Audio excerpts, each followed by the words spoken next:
This officer is dead. Why? Very simply, he wasn't prepared.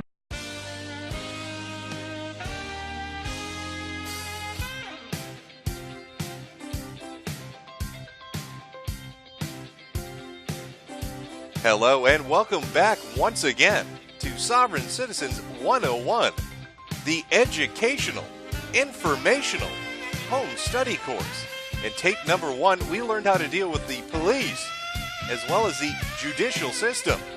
In tape number 2, we learned about financial freedom and how to use our birth certificate and social security number to pay every and all debts we have. But it's one thing to have the information, it's another to live it. And in tape number 3, we're going to be looking at a profile in courage. We're going to be studying under the mastership of Winston Shrout. Mr. Shrout, a worldwide recognized speaker on sovereign citizenship and self-made businessman who offers solutions in commerce, a private lecturing tour, and online educational series, has dedicated himself to living the dream. And I think that's a life you and I both can agree we all want to participate in. So join me on this journey into learning how to live the best life, how to live the free life, how to live as a sovereign citizen. The only reason why anybody is in jail is because they didn't pay their debt.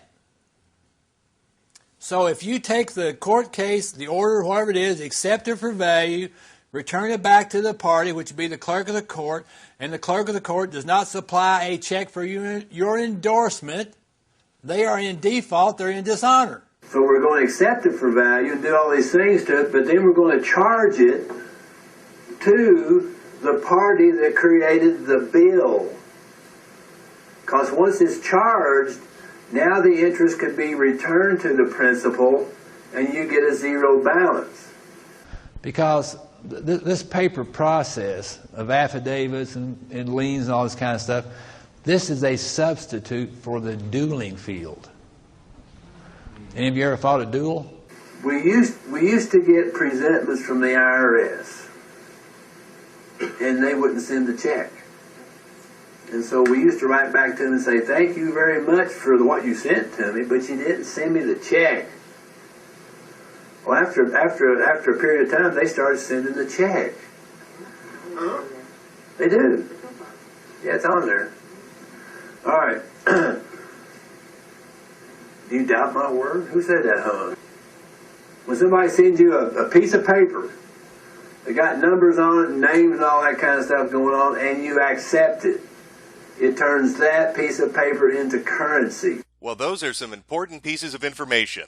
The only reason people go to jail is because they didn't pay their debt. All bills that exist, all debts that exist, the financial system itself is merely a proxy for dueling. And let's not forget, last but not least, if you receive a notification that you owe a debt, they need to give you the money to give to them. How are you supposed to pay a bill if you don't have the money to pay it?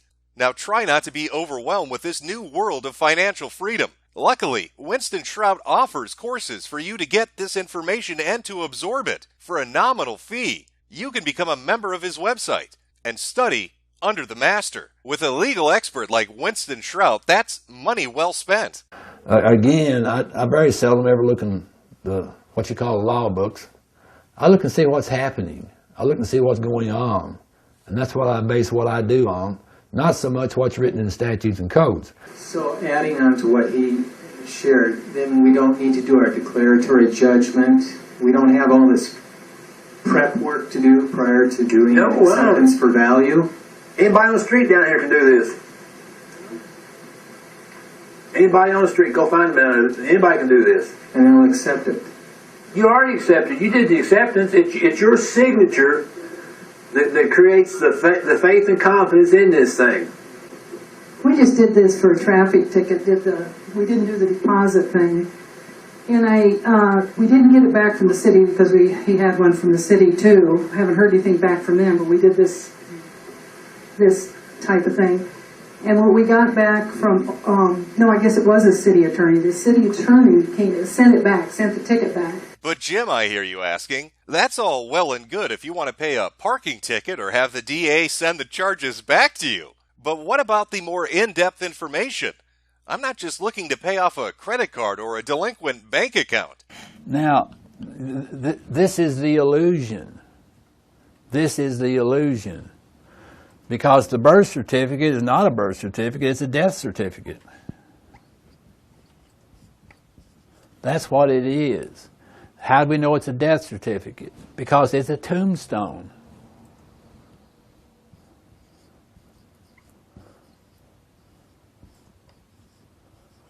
How do we know it's a tombstone?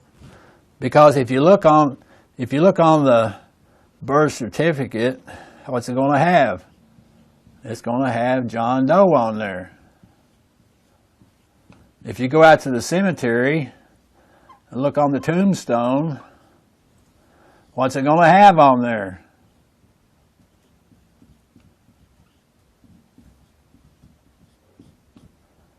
So that's why we say that the birth certificate itself is the death certificate, because the entity on the birth certificate is the same entity that's on the tombstone. When a child is brought into this world and breathes the breath of life, the mother delivers the baby into the state official's hands, who is known as a medical doctor. Following that delivery, an application is filled out by the mother, wherein she makes an application for a live birth. And so that application for a birth is the entrance of the baby into the Admiralty. All of these, all capital letter acronyms or names, as it were, are all the same party. In other words, this entity right here is the same as the United States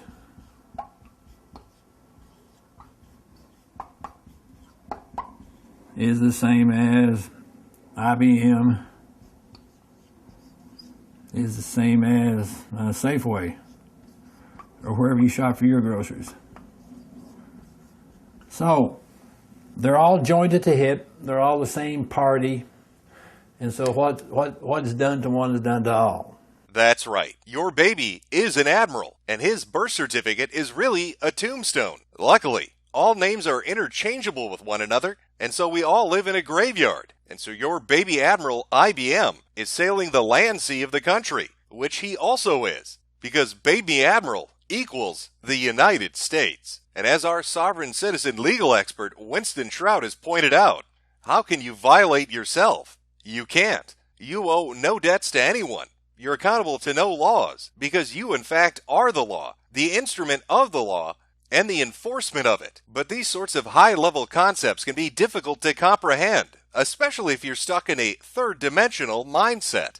So you've had a little bit of exposure already to some of these other dimensional thinkings and so forth. So I thought I'd proceed today with continuation of that thought process. Look, folks, if you can ever get out of the third dimension, get into the fourth dimensional thinking, you'll realize that all this stuff we do is silly. I've basically been a fourth dimensional thinker for as long as I can remember. I can't remember being a third dimensional thinker. For instance, when I lecture, do something like that, I'm speaking from a fourth, fifth, or sixth dimensional level, and then the people hear it at whatever position they are, and then as they listen to it more and more and more and more, then they start to... Here's a piece of paper. Look here. Here's a piece of paper. Looks pretty big, don't it, until you put it this way. Now you say, well, there's not much to that. You start to, now, so this is a two-dimensional thing here. So, it's got all kinds of things on here, that describe some concept. And so but anyway, this is basically a third-dimensional concept. Now, how do we take this into the third dimension? As for instance, people say, well, I just did accept it for value. I sent it off over here to the bank, ABC Bank, all that kind of stuff. They didn't do nothing about it. And I said, yeah, well, did you call them? Did you talk to them about it? That kind of thing. And so again, what you sent them was in the second dimension. It's not even the third dimension what you did. See? So you're sending them second dimension stuff, expecting third dimension results. And so perhaps when you start talking about third dimensional, at least in respect to these, then you need to start talking about talk, which is actually sonic. And so to get the results that we want, sometimes we have to go and talk about it. So you can talk about it. So now you can start to inject energy through sonic transmission. I have a friend who's a natural healer, very, very successful at it. And one of the techniques that he uses is called toning. He will actually vocally emit sonic vibrations at a certain frequency. I mean, he'll just. The last time he did it to me, man, the hair on my arms was standing up, and I was doing this here. See how simple it is when you really think about it? By using your sonic force, your supernatural vocalizations, you can turn that two-dimensional object into a three-dimensional concept with your fourth-dimensional thinking. And if you study and practice hard enough, one day you'll truly ascend to the fifth or sixth dimension. It truly takes a special sort of person to truly believe this, to not let themselves be held back by petty concepts like reality. All right. As I mentioned, we went and did that seminar in London in 2009, and prior to that time, I had been emailing with a lady who lived in England, who was in fact the Queen of the Fairies, and she's an incarnate fairy. So I'll just launch right into it. It has to do with what we would call the dark cabals or Illuminatis. Over a period of time, we developed a friendship, and then she opened up to me and demonstrated that she's also a very powerful shaman. But as I studied more and more about mind control and satanic ritual abuse, and by that time, I learned just how powerful she was, because she had demonstrated it to me in several ways. And so I asked her, I said, are you capable of moving the prime meridian over to the Dragon Rose line?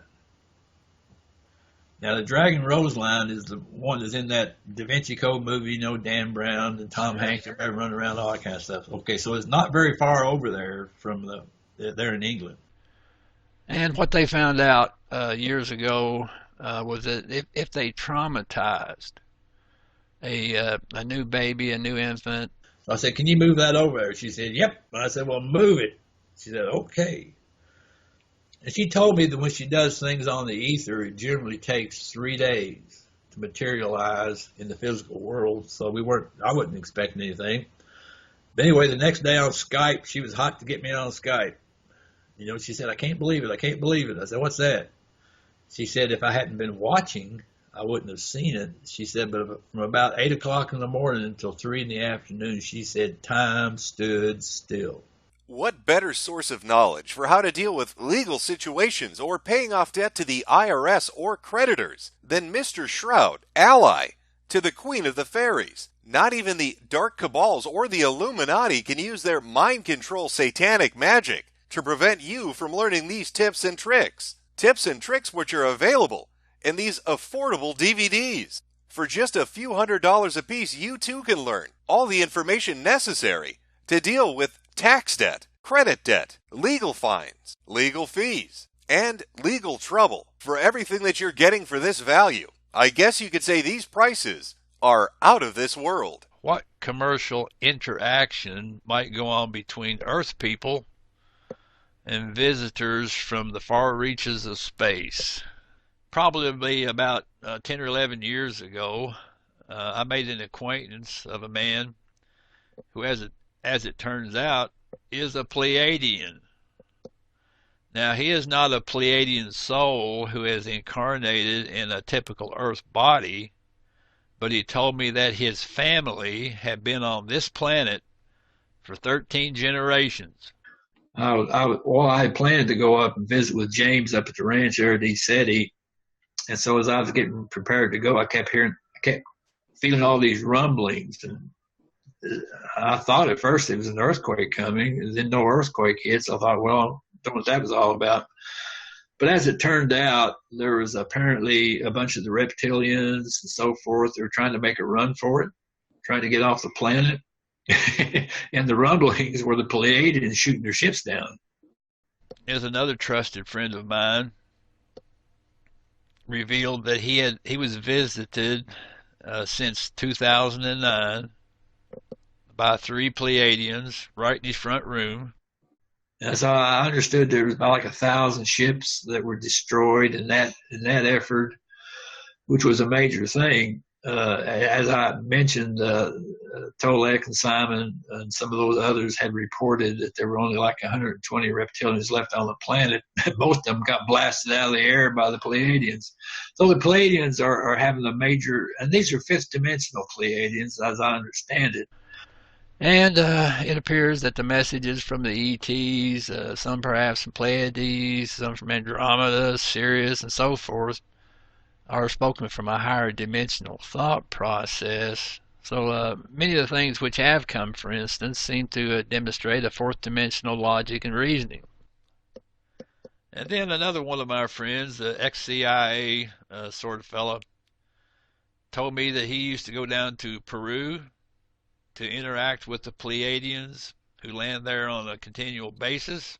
And I have to say we do have help from external sources. Some like to say ET, some like to say angels, some talk about prophets or ascended masters or a whole host of entities. Anyway, another acquaintance that I had made, actually a native man from the Northern Utes up in northern Utah, had told me about little men who fly around up there on flying discs, gathering up radioactive materials in the mountains up there. And we also had other ambassadors who have come on this planet from Venus. And another friend of mine told me about a visitor who had come into her home from inside the hollow earth.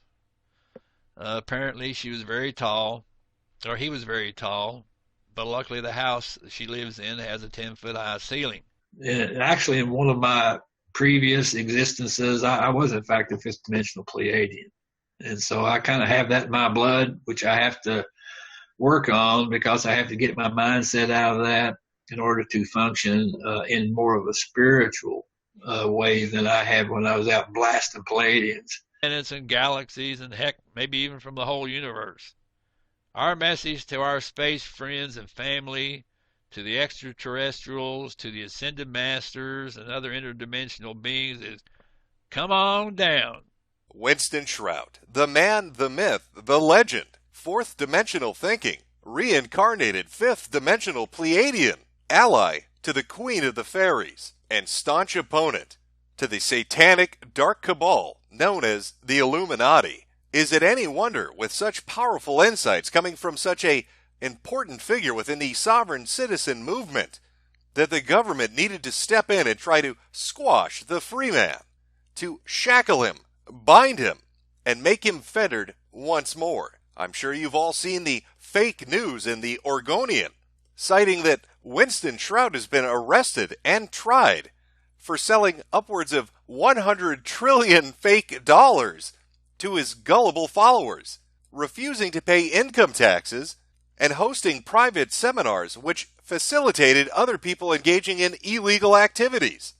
You may even have seen the follow-up headline saying that he is currently fleeing from the law, out on the lam, hidden in the wilds. Why, those very same fake news sources even went as far as to bribe his defense attorney and have him give a statement that his client was innocent because he is a literal fucking retard, and he didn't know better about what he was doing. Well, I ask you, who knows better?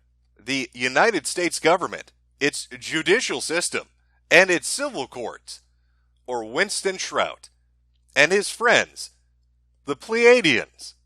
I think this whole thing, the information I'm getting from, how shall I say, the star people or the people on the other side, is that this whole thing would be wrapped up very close to May the 1st anyway. And so it's things are good, put it that way.